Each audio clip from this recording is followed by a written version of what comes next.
atas nikmat dan karunia-Nya, taufik dan hidayahnya, kita alhamdulillah siang hari ini masih bisa menjalankan ibadah Ramadan hari yang ke-15 atau 14 ya. Boleh silakan pilih, karena insya Allah tahun ini Lailatul Qadarnya ada 2 malam ya. Lailatul Qadar versi Mekah ya, dan Lailatul Qadar versi Indonesia. Bapak Ibu yang dirahmati Allah Subhanahu wa taala, kajian Ramadan kita pada siang hari ini yaitu mari kita mencas kembali iman kita, mencas kembali semangat kita untuk menjadikan hidup kita ini dan kerja kita ini sebagai ladang ibadah. Ibadah bukan hanya dimaknai dengan sujud, dengan tilawah, dengan mengucapkan zikir ma'thurat, atau kita melaksanakan sholat sunnah. Tetapi juga Ramadan ini harus kita optimalkan ya, bagaimana kita menjadikan kerja-kerja kita ini sebagai wahana dan sekaligus sebagai sarana untuk mencari ridha Allah Subhanahu wa taala. Nah, sekarang bagaimana kita melihat sebuah fenomena tentang krisis makna kerja ya. Nah, ini Ramadan ini memberikan jawaban dengan filosofinya, dengan kedalaman maknanya, dengan kehadiran takwa ini akan bisa mengurai krisis makna kerja. Mari kita lihat teman-teman, fenomena muslim ya, yang sibuk, yang produktif, tapi kosong. Kok bisa? Ya, ketika kita semua ini hidup di zaman yang serba canggih ya, teknologi semakin memudahkan kita, ya, tetapi tidak sedikit banyak di antara kaum muslim urban ini, kaum profesional ini mengalami krisis makna. Ada yang kelelahan meskipun gajinya naik, ya, burn out. Ada yang pindah kerja berkali-kali tempat ya, tapi tetap merasa hampa. Dia nggak merasa puas, nggak ada kepuasan. Pindah dari satu ini, ya, nyoba di sini kerja 2 tahun, 3 tahun, nanti pindah lagi ke tempat yang lain, berharap untuk apa? Ekspektasinya tinggi, gitu ya. Atau sangat produktif, ya, secara KPI-nya. KPI ini indikator performance kerja itu, ya, produktif dia kalau melihat KPI-nya, tapi tidak bahagia dalam hatinya. Kenapa? Seringkali orang berpikir, ya, bertanya dalam dirinya, saya ini capek kerja, ya, tapi untuk apa semua ini? Coba bayangkan, saya tuh kesian ngelihat teman-teman kita ya, yang tiap hari naik komuter lain, ya, kemudian berjejalan di stasiun-stasiun, ya, kemudian busway itu tiap hari itu tekanan hidupnya, masya Allah, luar biasa. Ya, salut ya, untuk pejuang-pejuang pencari nafkah yang halal ini ya. Nah, disinilah kita harus apa? Kita harus bercermin ya. Kita harus mengambil ibrah ya. Pertanyaannya adalah, untuk apa sih sebenarnya kita ini bekerja? Ya. Apakah sekedar untuk mengejar ya besaran gaji, ataukah demi status jabatan ya, dan jabatan, atau mencari validasi sosial ya, atau hanya untuk bertahan hidup ya? Ini pertanyaan. Maka itu Ramadan ini hadir ya, Allah hadirkan buat kita semua. Tentu Ramadan ini bagi masing-masing hamba Allah sesuai dengan kondisinya masing-masing itu bisa memberikan jawaban bagi problem hidupnya masing-masing. Nah, kalau problem hidup kita ini masyarakat urban, profesional, ya, Ramadan ini itu bisa menjadi tombol reset ya dari rutinitas kita yang serba otomatis. Ya, sebab apa? Ramadan bukan hanya untuk menahan lapar, ya, bukan hanya untuk menahan lisan, ya, bukan hanya untuk menahan rasa haus, ya, tapi juga momentum untuk berhenti sejenak, ya, menghentikan rutinitas robotik kita. Ya, kenapa?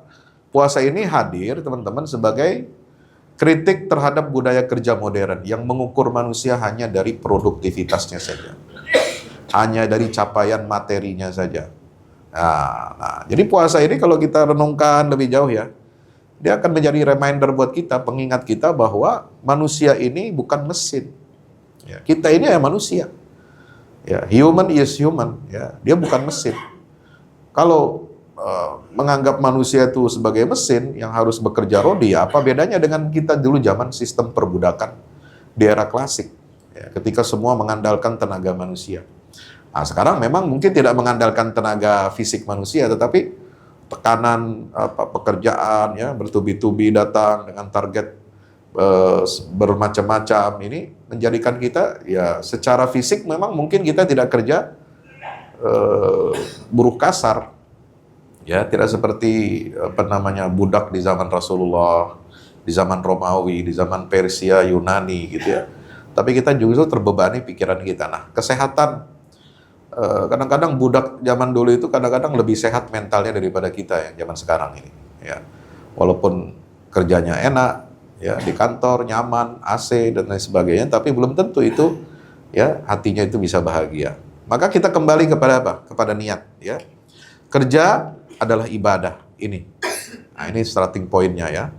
So apa? Allah Ta'ala menyatakan dalam surah Adz-Dzariyat, ya, wa ma khalaqtul jinna wal insa illa liya'budun.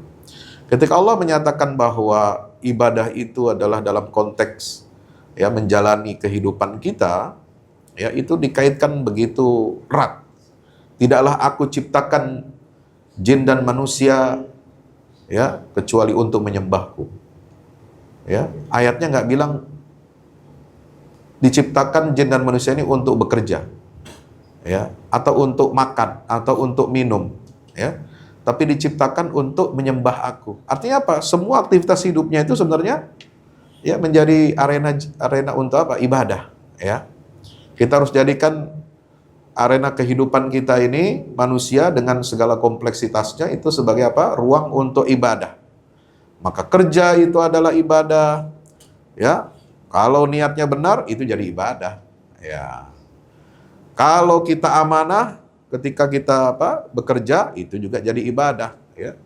Jadi artinya antara dunia profesional dengan dunia spiritual, ya, ini tidak bisa dipisahkan. Dia ada irisannya. Nah, irisan yang menyatukan dua dunia yang seolah-olah berbeda, ya, kita kan sering menganggap bahwa dunia kerja ini jauh dari akhirat gitu ya. Kerja akhirat atau amal soleh ini nggak ada hubungannya dengan dunia. Nah, itu keliru. Ya, antara dunia profesional dengan spiritual itu ada irisannya yang menyatukan keduanya, yaitu apa? Niat ibadah. Nah, makanya penting supaya apa? Hidup kita ini jadi bermakna. Bukan hanya mengejar sesuatu pencapaian dunia, tetapi juga ada nilai makna yang mengisi ruang hati kita sehingga tidak hampa, tidak kosong ya. Dan inilah yang membuat langkah kita itu bergerak dengan mudah. Ya, coba kita sekarang puasa ini. Puasa ini kan secara teori, praktek kalau nggak ada niat puasa, Pak, kira-kira sanggup nggak? Nggak ada niat puasa, nawaitu shauma godin besok itu. Itu nggak bisa. Ya. Makanya puasa sunnah, ya, itu kan nggak ada kewajiban niatnya malam hari atau sebelum subuh. Nah, ketika kita nggak makan pagi, kemudian kita niat puasa sunnah gitu ya, itu beda gitu. Rasa laparnya itu jauh lebih capek, lebih lelah. Apalagi nggak niat, ya nggak niat memang karena nggak mau makan atau karena ingin diet, ya ingin ngurangin kolesterol. Itu puasa dari 12 jam atau 13 jam dari pagi sampai sore. Wah, itu ya setengah mati kita lakukan itu. Nah, tapi kalau dengan niat ibadah itu enteng. Wah, pagi-pagi udah kejar KRL, pagi-pagi udah berdesakan. Yang biasanya kita makan bisa ngopi gitu kan, tapi tetap kuat kita. Ya. Siang nggak ada makan siang ya tetap ya kita kuat gitu. Nah, ini hebatnya ibadah itu menjadi energi ya buat kita semua sebagai hamba Allah. Sebab apa? Islam tidak memisahkan iman dan profesi. Ibadah itu mencakup seluruh aktivitas hidup yang diarahkan pada nilai-nilai ilahi. Maka mari kita coba kita imajinasikan, kita bayangkan seandainya Rasulullah ini hidup di zaman sekarang. Seandainya ya, kita kan boleh berandai-andai. Sebab Nabi itu kan laqad kana lakum fi Rasulillahi uswatun hasanah. namanya teladan yang sempurna, itu Nabi itu bisa kita andaikan posisinya sama seperti kita. Bukan sama derajatnya ya, tapi sama beraktivitas seperti kita. Kalau dulu mungkin tidak ada aktivitas pertanian, tidak ada jasa, tidak ada industri di zaman Nabi. Ya, pekerjaan dulu lebih banyak dagang. Karena masyarakat Mekah itu masyarakat pedagang. Ya, nggak ada sumber daya alam Mekah itu. Arab apalagi tandus, belum ada minyak, belum ada gas alam, belum ada Aramco. Ya, Aramco baru dibom kemarin. Itu belum ada ya. Jadi industri jasa itu nggak ada dunia Arab zaman dulu 1460 tahun yang lalu itu nggak ada ya, semua mengandalkan perdagangan.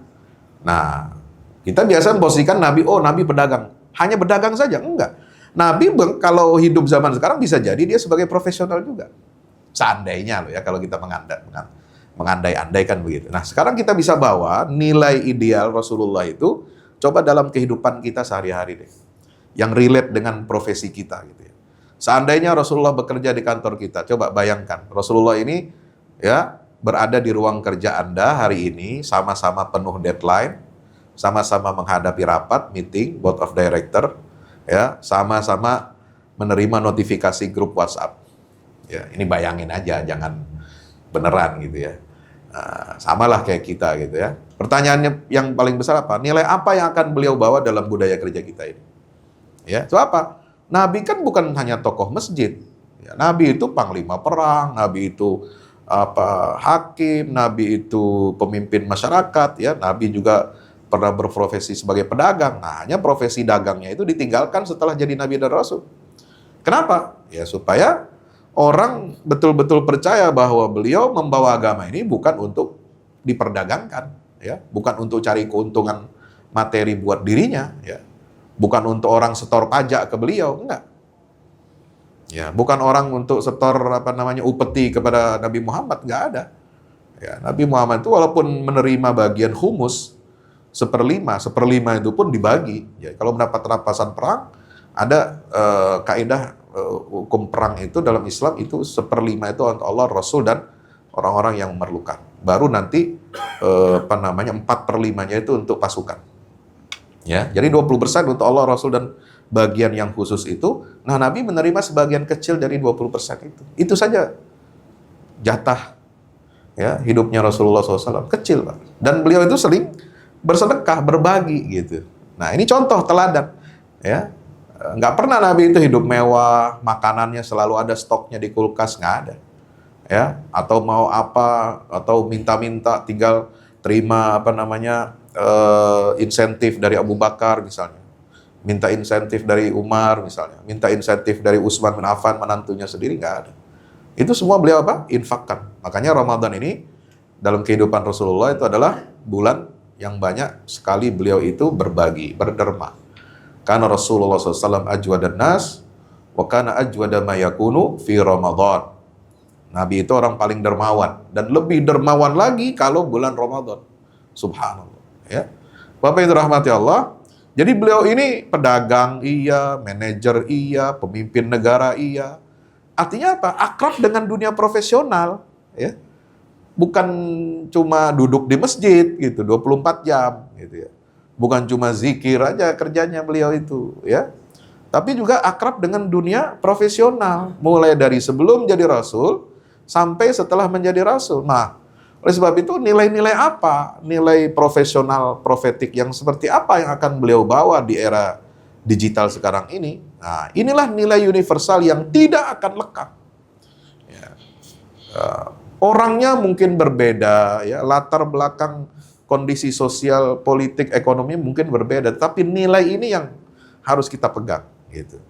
Di kantornya mungkin zaman dulu di Arab tidak ada kantor ya, gedung pencakar langit seperti kita lihat sekarang di Riyadh, di Abu Dhabi, di Dubai, ya, di Kuwait City dan lain sebagainya, atau di Qatar gitu. Nggak ada. Tapi beliau sebagai profesional pasti akan sebagaimana kita bisa mencontoh beliau itu menerapkan nilai-nilai ini yang paling penting ya. Sebelum jadi nabi, Rasulullah itu dikenal sebagai apa? Al-Amin. Orang yang sangat dipercaya. Maka aplikasinya di tahun kita ini ya, kehidupan kita zaman sekarang, bagaimana Kalau beliau itu ada di kantor kita, bekerja di era digital ini, pasti Nabi itu tidak akan memanipulasi data laporan. Pasti Nabi tidak akan mengambil sesuatu yang bukan haknya. Pasti Nabi itu tidak mencari jalan pintas yang curang. Nah itu, ini sifat amanah. Ya, maka itu Ramadan inilah yang melatih kita untuk bisa jujur. Ya, bahkan saat tidak ada CCTV atau atasan yang melihat perilaku kita yang culas. Ya.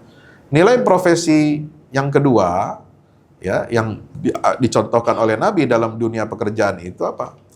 Impact over business. Ya. Jadi dampak itu harus jauh lebih besar daripada kesibukan. Nah, sekarang orang sibuk apa? Ya, sekedar menggugurkan tugas, sibuknya orientasi pada to-do list, ya, sibuknya pada rasa lelah, gitu. Nah, tapi kita tidak memperhatikan dampaknya. Apa dampak dari pekerjaan kita? Kadang kita nggak pikirin. Nah, kita ini berkebalikan dengan Rasulullah. Kalau kita ini sibuknya di sini, Rasulullah itu ya sibuk tapi juga berdampak. Apa dampak impact dari pekerjaan yang dicontohkan Rasulullah? Selalu memberi manfaat. Orientasi itu pada hasil untuk orang banyak. Kerja itu sebagai sarana untuk menebarkan kebaikan. Ya, itu. Jadi orientasi kerja Rasulullah selalu memberi manfaat. Makanya dicontoh betul sama sahabat-sahabatnya itu. Ya, Zubair bin Awam itu kalau mencontoh Nabi nggak kira-kira. Ya, karena melihat Nabi itu walaupun punya uang tapi kemudian sering dibagi-bagikan begitu. Ya, maka Zubair bin Awam itu seorang miliarder. Beliau ini menantunya Abu Bakar, ya. Istri beliau itu Asma binti Abi Bakar. Asma ini yang salah satu putri Abu Bakar yang disiapkan oleh beliau untuk membantu perjalanan hijrah Nabi dari Mekah ke Madinah. Ya, menyiapkan makanan, ya, bikin kue, bikin roti, menyiapkan daging untuk dimakan Abu Bakar dan Umar dan Rasulullah ketika bersembunyi di Gua Hira itu. Nah, maka dijuluki gelarnya Dzatun Nitaqain, ya. Perempuan yang membawa bekal makanan itu dengan apa? Ya nggak ada tali, akhirnya apa? Dirobek ikatan pinggangnya itu, tali pinggangnya itu dirobek untuk apa? Untuk mengikat bekal buat Rasul dan Abu Bakar Siddiq, ya. Zubair bin Awam ini, ya, itu miliarder, dia punya 1.000 karyawan. Nah, itu di Madinah aja, mungkin belum di kota-kota lain. 1.000 budak. Dulu karyawan tuh ya budak statusnya. Nah, sebab zaman dulu peradaban seperti itu ya budak itu sesuatu yang maklum. Hanya bedanya perbudakan di era Romawi, ya, sebelum Islam, ya, dengan perbudakan di zaman Islam itu jauh. Islam ini memberikan dimensi humanisme, memperlakukan budak sama seperti kita si tuan ini memperlakukan dirinya. Harus beri makanan yang sama, harus beri pakaian yang sama, harus membayar upah gajinya yang layak, gitu, ya. Ya, itu tidak dizalimi budak itu oleh Islam. Dan kemudian Islam mensyariatkan perkara-perkara yang kalau dilanggar maka bayar kafarat dendanya itu dengan membebaskan budak. Gitu. Nah, Zubair bin Awam ini tiap hari dia dapat setoran dari 1.000 orang karyawannya yang budak itu ratusan dinar, ya, ribuan dinar emas. Ya, kalau emas itu kan dinar satu dinar itu 4 gram. Ya, 4 gram sekarang harganya 12 juta. Itu satu hari 12 juta kali 1.000. Coba berapa itu setorannya? Nah, itu, ya. Kalau dia 1 dinar aja satu orang budak itu setor ke Zubair bin Awam. Bayangkan 1.000 kali 12 juta rupiah itu per hari asetnya, ya, yang diterima keuntungan Zubair bin Awam. Dia pulang dari pabrik itu ke rumahnya itu nggak bawa, kosong, ya, kasnya kosong. Kenapa? Dibagi-bagiin. Dia sebelum pulang ke rumah dia kasih. Dia datengin rumah ini, datengin orang miskin, datengin janda, bukan datengin janda buat dikawinin lagi, bukan. Datengin siapa, datengin fulan, habis sampai rumah nggak bawa apa-apa. Nah, itu perilaku sahabat begitu apa? Kenapa? Dia melihat, membaca Rasulullah sang teladan dan pimpinan ini. Itu memang begitu perilakunya. teladannya itu harus berdampak, impact dari kesibukan kita itu lalu kemudian menghasilkan kebaikan ya. Maka Nabi gak pernah bekerja hanya terlihat sibuk, tapi setiap keringat itu harus bernilai manfaat minimal untuk diri kita dan keluarga kita. Supaya apa? Diri kita dan keluarga kita tidak jadi peminta-minta, tidak jadi beban buat masyarakat itu. Nah itu kan kriteria orang cukup kan begitu, kata Nabi. Ya. Bagaimana kalau saya nggak bisa menginfakkan kepada orang lain ya Rasulullah? Ya, kamu infakkan kepada keluargamu itu jadi sedekah. Ya, kamu infakkan pada orang tua itu bersedekah buat kamu. Ya, kalau nggak bisa berikan infak sedekah buat orang lain gitu. Nilai profesi profetik ya yang ketiga adalah punya empati dan punya rasa kemanusiaan. Gitu. Nah, ini Ramadan ini, Masya Allah ya, persis seperti jiwa Ramadan itu adalah melahirkan empati. Maka kalau Nabi SAW berada di lingkungan kerja kita hari ini, ya lingkungan kerja kita sekarang ini kan kelihatannya sering kaku, kompetitif, ya minim empati. Maka Nabi ya ketika memimpin tim kerja, dia tidak akan pernah membentak bawahannya di depan umum. Nggak pernah tuh. Anas bin Malik kan kerja di rumah Nabi ya. Itu nggak pernah. Cerita beliau, saya selama berada di rumah Rasulullah melayani beliau, kebutuhannya, keluarganya, itu nggak pernah sekalipun keluar bentakan. Ya, nanya aja, kenapa begini, kenapa nggak begitu, Rasulullah nggak pernah begitu. Jadi orangnya sangat humble dan sangat humanis ya, ketika menjadi seorang pemimpin atau manajer gitu. Beliau juga nggak akan membangun budaya takut buat bawahan. Ya, nggak bikin orang takut. Ya, sekarang banyak atasan itu suka bikin kita takut. Ya. Udah takut orang. Orang ketika datang notifikasi ke email, orang udah khawatir ya, takut disemprot gitu ya. Masuk ruangan kita takut. Enggak, Nabi itu selalu senyum, tidak pernah membuat orang takut kepada beliau ya, dan selalu memberikan optimisme. Kalau ada orang pekerja yang salah, yang keliru ya, beliau ingatkan dengan baik ya, tidak pernah membentak, tidak pernah menghardik, apalagi di depan muka orang lain gitu ya. Dan selalu kalau Nabi hadir di lingkungan kerja kita, dia akan mendengarkan keluhan-keluhan dan memahami keterbatasan tim ya. Artinya apa? Disinilah nilai manusia itu dalam bekerja. Yang menghargai pekerja, dia sebagai manusia, dia punya usaha yang maksimal, tapi juga tentu ada keterbatasan dan bisa memahami keterbatasan itu. Nah, yang keempat nilai pekerjaan yang dibawa Rasulullah kalau beliau hidup hari ini, yaitu menghormati batas. Ya, Nabi memang adalah pekerja keras, tapi juga beliau itu adalah seorang ayah yang hadir buat keluarganya dan juga hamba Allah yang seimbang dalam ibadah maupun urusan duniawinya. Ya, beliau itu seimbang, nggak pernah jomplang hidupnya. Ya, keluarga dipenuhi haknya, umat dipenuhi haknya, ya. Kemudian bekerja mencari nafkah sendiri juga beliau penuhi haknya, itu ya. Sehingga apa? Tidak pernah Rasulullah itu merasakan kelelahan. Jadi hidupnya itu nikmat seimbang. Makanya Nabi itu secara fisik, ya, dan baik kesehatan fisik maupun kesehatan mental itu Rasulullah nomor 1. Nggak pernah Rasulullah sakit, kecuali sakitnya menjelang beliau wafat. Ya, nggak pernah sakit dia. Ya, itu bukan karena semata-mata memang dikasih Allah, memang wah ini Nabi nih nggak boleh sakit. Enggak, emang dia merawat tubuhnya dengan baik. Ya, bekerjanya seimbang, istirahatnya seimbang, ibadahnya seimbang, semua sempurna, subhanallah. Ya, maka itu nggak ada kalau Rasulullah hidup zaman sekarang, ya, beliau merasa burnout itu nggak ada. Ya, pasti nikmat menjalani hidup ini. Ya, ibadahnya seimbang, kerjanya seimbang, ya, bercanda dengan anak, keluarga, dengan cucu, ya, kemudian menyapa orang fakir miskin, selalu hidup jiwa beliau itu ya. Maka itu kita diajarkan oleh Nabi SAW untuk apa? Menghormati hak tubuh untuk istirahat. Inna li'ainika alaika haqqan. Mata kamu itu harus dipenuhi haknya buat tidur istirahat. Wa inna li jasadika alaika haqqan. Jasadmu itu ya ada hak untuk istirahat. Ya, nggak boleh kita dikejar-kejar terus tanpa istirahat bekerja itu. Ya, ada Nabi juga menghormati hak jiwa untuk beribadah. Wa inna lirabbika 'alaika haqqan. Ya, Tuhan itu juga punya hak dari kita. Haknya untuk apa? Disembah. Haknya untuk kita merasa menyampaikan keluh kesah kita kepada Allah, berdoa, bermunajat ya kepada Allah Subhanahu wa taala. Sehingga apa? Beliau ini adalah seorang yang produktif tetapi tidak kehilangan kemanusiaannya.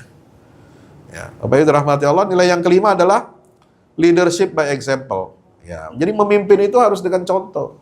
Ya. So apa? Mimpin itu bukan soal jabatan, tapi dia adalah pengaruh moral. Tidak menuntut ya umatnya harus begini-begini, tetapi dia mencontohkan. Makanya ketika satu waktu ingat setelah perjanjian Hudaybiyah, ya, perjanjian Hudaybiyah itu Nabi, para sahabat itu sudah bersiap-siap ya, udah pakai pakaian ihram, udah mandi ihram, udah sholat sunnah, ya, mau masuk Mekah, kan terhalang, nggak boleh. Ya, perjanjian Hudaybiyah itu, ya, tapi kemarin perjanjian Hudaybiyah ini dikait-kaitkan dengan masuk BOP gitu, padahal nggak benar ya begitu ya. Jadi perjanjian Hudaybiyah ini kan Rasulullah kan umat ini kan kecewa ya. Ya. Umar apalagi, Umar itu menolak betul itu. Nabi menandatangani gencatan senjata dengan kaum musyrikin Quraisy. Ya, begitu terhina katanya. Anak balud daniyata fi dinina. Ya Rasulullah, apakah kita menerima kehinaan seperti ini? Engkau statusnya sebagai Rasulullah aja nggak mau ditulis. Mereka menolak kalau ditulis dalam perjanjian itu min Muhammad Rasulillah, nggak mau. Nabi terima, nggak apa-apa. Min Muhammad ibni Abdillah. Ya, saya memang putranya Abdullah. Ya, soal jabatan status Rasulullah itu kalau orang nggak mau ngakui silahkan. Gitu, tanda gitu. Nabi itu mengalah. Ya. Terus syaratnya begini-begini. Kalau orang Mekah ada di Madinah maka harus diekstradisi ke Mekah. Artinya orang Islam yang mustad'afin dia hijrah ke Madinah itu harus dikembalikan, diekstradisi ke Mekah untuk terus disiksa di sana. Tapi kalau ada orang Madinah, ya umat Islam yang datang ke Mekah mengunjungi keluarganya, itu nggak boleh dikembalikan ke Madinah lagi. Ya, itu kan perjanjian jomplang, ya kayak perjanjian dagang RI dengan Donald Trump lah kira-kira begitu. Nah, kira-kira kalau begitu bagaimana caranya membuat tensi sahabat ini yang marah, yang kecewa gitu ya, untuk mereka bisa menerima itu, padahal sudah niat ihram kan. Ya, bagaimana membatalkan niat ihramnya? Karena nggak jadi masuk Mekah, Pak. Nggak jadi ihram itu. Nabi juga sempat kebingungan nih, gimana caranya itu ya. Nabi perintahkan, wahai sahabat, lepaskan pakaian ihram kalian, ganti pakaiannya, ganti pakaian biasa. Nggak ada yang mau lepas. Dicolek dari belakang sama istrinya Ummu Salamah. Wahai Rasulullah, mereka sahabat itu karena kecewa nggak mau lepasin pakaiannya. Coba engkau duluan deh yang lepasin pakaian ihram itu. Nabi lepas semua. Nah itu, kepemimpinan itu memang harus memberikan contoh. Ya. Tidak boleh keras, tapi memang harus konsisten. Menegakkan aturan, SOP, ya di tengah-tengah lingkungan kerja memang harus konsisten, tapi jangan keras. Ya. Jangan membuat orang itu seperti tidak manusiawi gitu ya. Kemudian menjadi teladan integritas bagi rekan-rekan kerja gitu. Nah sebab itu, mari kita temukan makna di setiap pekerjaan kita, mulai dari niat. Apakah pekerjaan ini saya lakukan sebagai ibadah pada Allah? Yang kedua, caranya kita benahi. Apakah saya kerjakan pekerjaan ini dengan jujur dan profesional? Ya. 3, lihat dampaknya. Apakah kita harus periksa, audit dalam diri kita, apakah dampak dari hasil kerja ini bisa membantu atau bermanfaat buat orang banyak? Dan batas, kita audit bagaimana batas kita. Apakah pekerja ini dapat menghormati hak tubuh dan keluarga saya? Kalau kita di peras tenaga kita, waktu kita ya tidak dapat memenuhi hak tubuh dan keluarga, maka ini berarti pekerjaan kita tidak seimbang. Maka itu kantor, pekerjaan, dunia profesional ya kita harus jadikan sebagai ladang pahala, terutama di bulan Ramadan ini, karena kalau kita membawa nilai-nilai ini dalam kehidupan kita, maka dinding pemisah antara dunia dan akhirat itu akan runtuh. Ya, ini yang menyebabkan apa? Kita ini terhegemoni, kita ini terpenjara oleh apa? Oleh cara berpikir yang memisahkan dunia dan akhirat. Ya, bicara ekonomi nggak usah bawa agama, bicara politik nggak usah bicara agama, bicara apa hukum internasional nggak usah bawa agama. Akhirnya apa? Amburadul. Ya, agama nggak dapat, dunia juga nggak dapat. Itu kalau orang ya apa namanya hidup memisahkan antara dunia dan akhirat. Ya, man kana yuridu hartsal akhirah nazid lahu fi harthi. Orang kalau orientasinya akhirat, dunia akan ikut. Tapi kalau sebaliknya, ya di dalam Al-Quran dikatakan Rabbana atina fid dunya wa ma lahu fil akhirati min khalaq.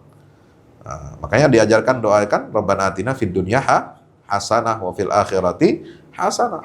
Lalu kalau kita hanya minta dunia saja, Allah bakal kasih dunia. Ente mau berapa? Bakal dikasih. Ya.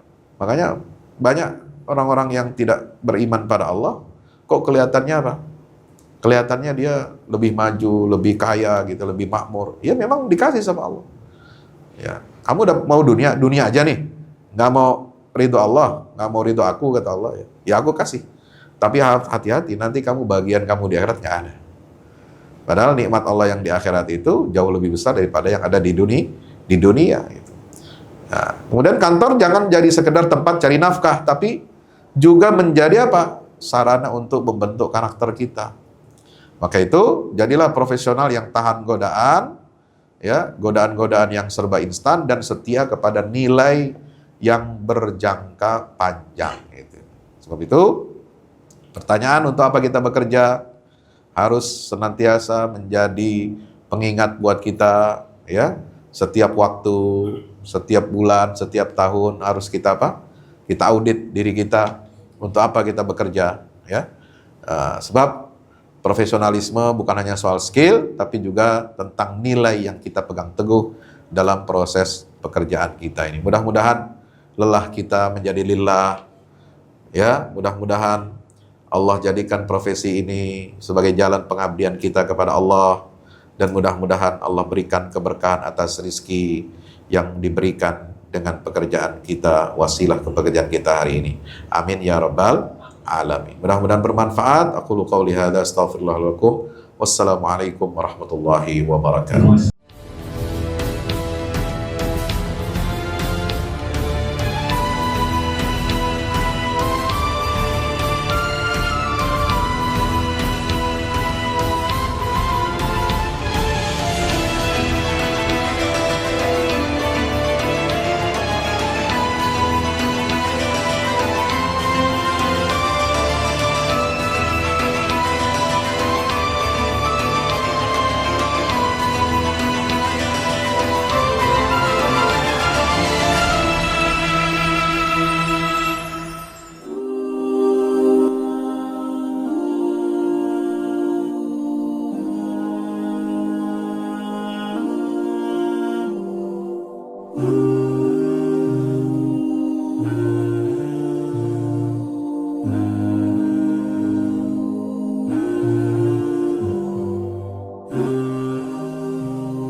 Assalamualaikum warahmatullahi wabarakatuh.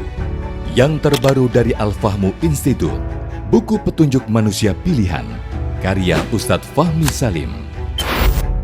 Dari keseluruhan jumlah ayat-ayat Al-Quran, sekitar sepertiganya adalah berupa kisah-kisah. Hal ini menjadi dalil yang sangat jelas tentang pentingnya sebuah kisah. Andaikan kisah ini tidak penting, tidak mungkin menempati porsi yang banyak di dalam Al-Quran ini. Kisah Al-Quran mempunyai keistimewaan yang membedakan dengan kisah-kisah lainnya, seperti kisah sejarah ataupun fiksi. Sesungguhnya, kisah-kisah Al-Quran sumbernya adalah Al-Quran itu sendiri. Kisah Al-Quran adalah kisah yang mempunyai target, yaitu target agama dan akhlak. Sesungguhnya sumber yang menjadi rujukan asal kejadian-kejadian di dalam kisah-kisah Al-Quran dan para tokohnya adalah berasal dari alam dunia dan sejarahnya. Kisah Al-Quran adalah kisah nyata yang tidak ada khayalan atau fiksi di dalamnya. Tidak ada kepalsuan dan tidak ada mitos, serta tidak ada kode tertentu. Ini dikarenakan kandungan kebenaran yang terdapat di dalam sebuah kisah Al-Quran mengenai alam semesta dan tabiat jiwa manusia, serta kisah-kisah umat manusia semuanya itu adalah kebenaran yang valid, baik secara keilmuan maupun sejarahnya. Objek dari kisah Al-Quran adalah manusia, karena manusia merupakan tujuan utama dari adanya sebuah risalah, perintah dan larangan secara umum. Manusia itu adalah penerus dan penerima apa-apa yang terdapat di dalam Al-Quran. Kisah Al-Quran itu bukan hanya pemaparan tentang kebenaran sebuah sejarah saja, melainkan juga ada, terutama berfokus kepada sisi ibroh atau pelajarannya.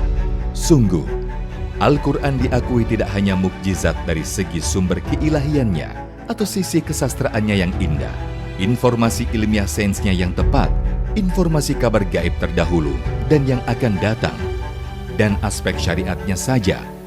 Mukjizat Al-Quran juga berupa solusi-solusi praktis masalah kehidupan, seperti tergambarkan dalam kisah-kisah petunjuk manusia pilihan yang menjadi utusan-utusan Allah.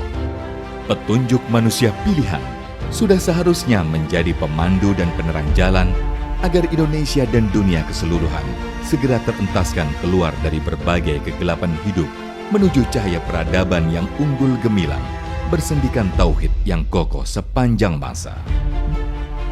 Dikemas dengan tuturan yang mengalir, bercerita tanpa menggurui, petunjuk manusia pilihan bisa menjadi khasanah di setiap keluarga untuk memetik pelajaran dari kisah-kisah manusia terdahulu, dan pelajaran itu berkaitan erat dengan kehidupan kita masa sekarang. Dapatkan segera. Wassalamualaikum warahmatullahi wabarakatuh.